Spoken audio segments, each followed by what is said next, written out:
Bismillahirrahmanirrahim. Assalamualaikum warahmatullahi wabarakatuh. Alhamdulillahi rabbil alamin.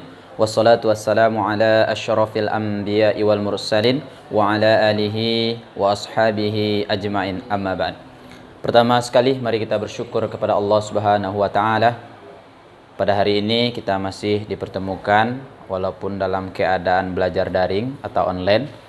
Mudah-mudahan ini tidak mematahkan semangat dari anak-anak Ustadz semuanya di rumah.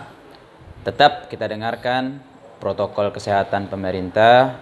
Sering anak-anak Ustadz cuci tangan, pakai masker, dan hindari dari perkumpulan-perkumpulan. Baik, selanjutnya untuk langkah yang keduanya, tak bosan-bosannya kita mengirimkan selawat berangkaian salam kepada Nabi besar Muhammad sallallahu alaihi wasallam. Allahumma salli ala Muhammad wa ala ali Muhammad.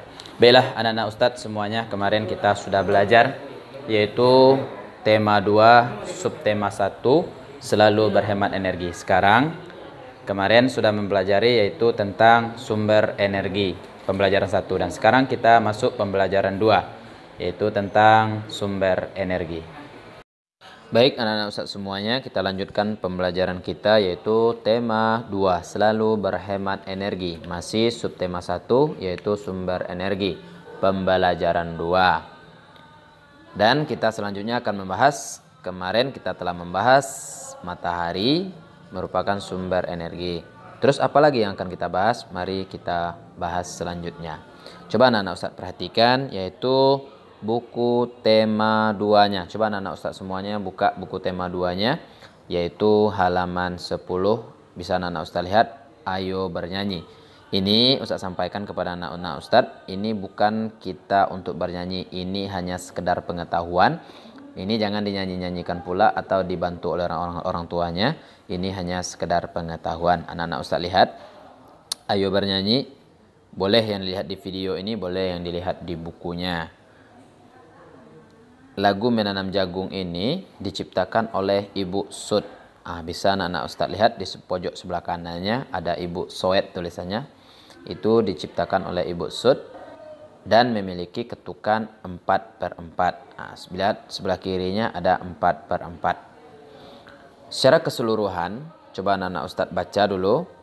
Jadi lagu Menanam Jagung ini menceritakan tentang kekayaan sumber daya alam Indonesia dan menceritakan tentang bagaimana cara menanam jagung yang baik dan benar. Inilah yang diceritakan dalam lagu.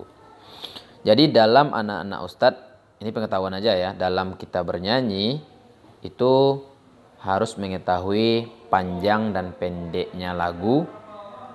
Panjang dan pendeknya nyanyi atau lagu atau bunyi disebut dengan irama. Kita harus mengetahui iramanya. Irama memiliki ketukan tersendiri yang menentukan panjang dan pendeknya bunyi tersebut. Terus dalam bernyanyi kita harus menyanyikan lagu untuk memperhatikan tinggi dan rendahnya nada. Anak-anak usah lihat, buka halaman sebelahnya lagi yaitu halaman 10. Tahukah kamu tinggi rendahnya nada? Yang A berikut adalah urutan tinggi dan rendahnya nada. Anak-anak Ustadz perhatikan, di situ ada 1, 2, 3, 4, 5, 6, 7 yang memiliki titik di bawah.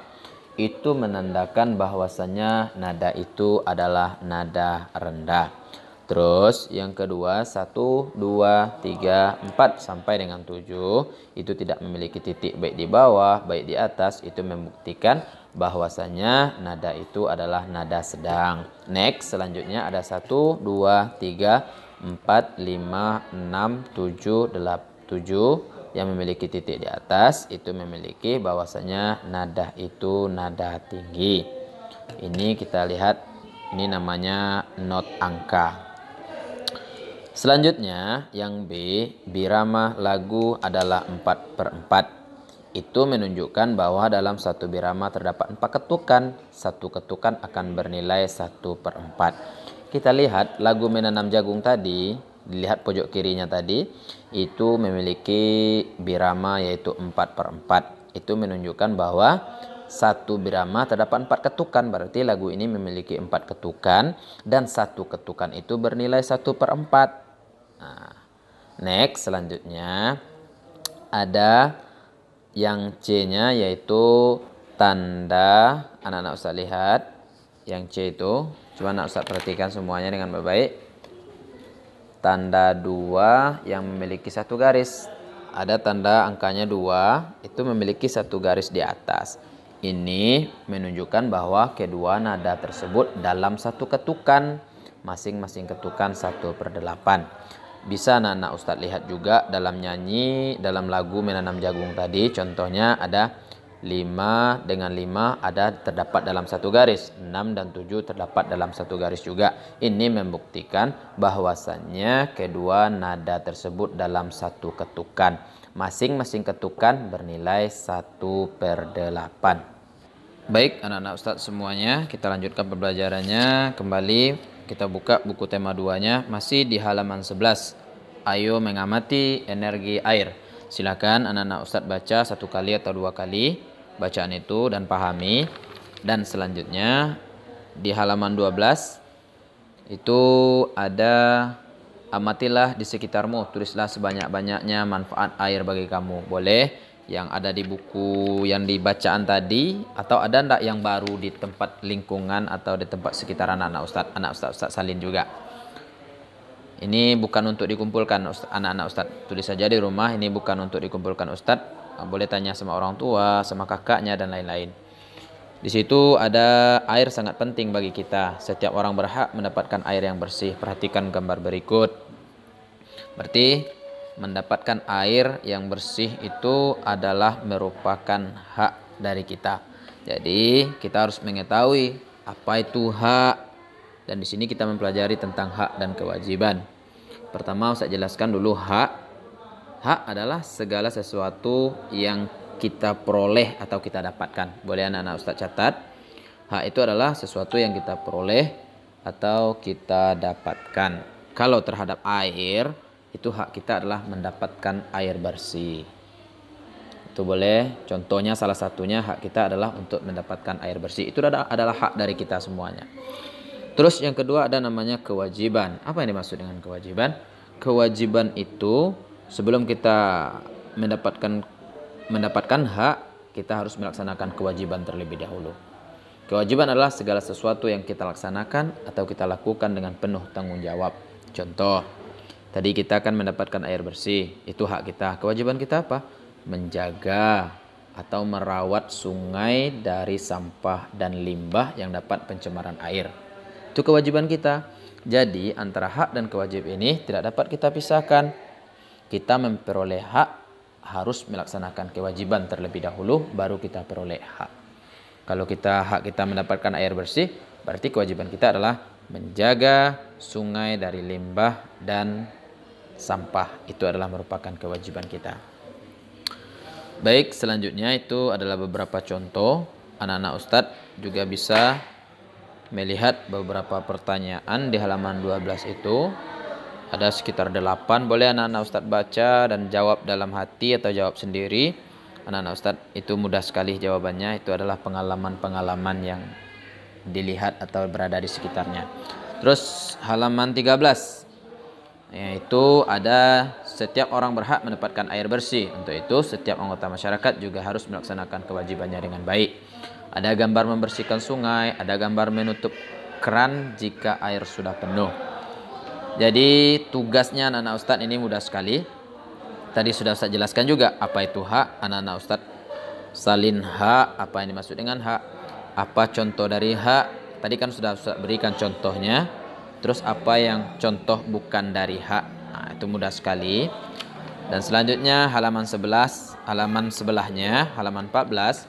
Itu anak-anak Ustadz lihat, masih memperhatikan di gambar halaman 13 tadi atau di video. Dan juga menjawab pertanyaan di halaman 14. Nah, di situ boleh anak-anak Ustadz jawab, boleh diskusi dengan orang tuanya atau kakaknya. Kalau tidak, boleh japri dengan Ustadz. Dan tugasnya yaitu pada halaman 14 ini, apa itu kewajiban? Anak Ustadz jabarkan pengertian kewajiban, artinya apa, contoh dari kewajiban dan bukan contohnya. Itu tugas anak Ustadz. Berarti tugas anak Ustadz yang dikumpulkan kepada Ustadz dan Ustazahnya ada 2, yaitu di halaman 13. Boleh anak Ustadz lihat di buku atau di video ini seperti diagram kayak gitu. dan halaman 14 aja juga diagram. Boleh anak Ustadz bikin diagram seperti itu, boleh juga dengan cara yang anak Ustadz supaya mudah memahami dan mengerti. Enggak harus seperti ini dan seperti itu. Selanjutnya anak-anak Ustadz buka halaman 15. Ayo berlatih. Itu mudah sekali. Ustadz jawab aja. Boleh anak-anak Ustadz perhatikan di video atau di bukunya. Ada gambar 1 dan gambar 2. Gambar 1 itu ada orang yang sedang memanfaatkan air, itu sudah berlimpah-limpah. Yang kedua, orang yang sedang mencuci piring dengan menggunakan air dengan sebijaknya. Pertanyaannya, apakah dia sudah mendapatkan haknya dengan baik? Yang gambar 1 itu sudah, yang gambar 2 juga sudah mendapatkan haknya dengan baik. Pertanyaan yang kedua, apakah dia sudah melaksanakan kewajibannya? Yang gambar 1 itu belum dia melaksanakan kewajibannya karena dia tidak mematikan keran karena airnya sudah penuh. Yang kedua, gambar 2, apakah dia sudah melaksanakan kewajibannya? Sudah, karena dia menghemat air. Terus apa yang sebaiknya dia lakukan? Kalau gambar 1 itu menghemat air bersih atau mematikan keran. Yang kedua, gambar kedua itu apa sebaiknya yang dia lakukan? Yaitu dia menggunakan air dengan bijak dan bekerja dengan ikhlas. Jadi anak-anak Ustadz, kesimpulan dari pembelajaran kita pada hari ini, anak-anak Ustadz mengetahui yaitu tinggi rendahnya nada. Ini hanya untuk pengetahuan saja. Yang kedua, anak-anak Ustadz mengetahui apa itu hak, apa contohnya, apa itu kewajiban, apa contohnya. Jadi itulah pembelajaran kita pada hari ini. Semoga anak-anak Ustadz mudah dan dapat memahaminya. Jadi ingat, tugasnya anak-anak Ustadz ada 2 buah tadi, yaitu halaman 13 dan halaman 14. Itu ada diagram. Silahkan dibikin dengan baik dan benar dan kumpulkan kepada Ustadz dan Ustazahnya sesuai dengan waktu yang ditentukan. Syukron dan terima kasih. Selamat bekerja. Ustadz akhiri dengan Assalamualaikum warahmatullahi wabarakatuh.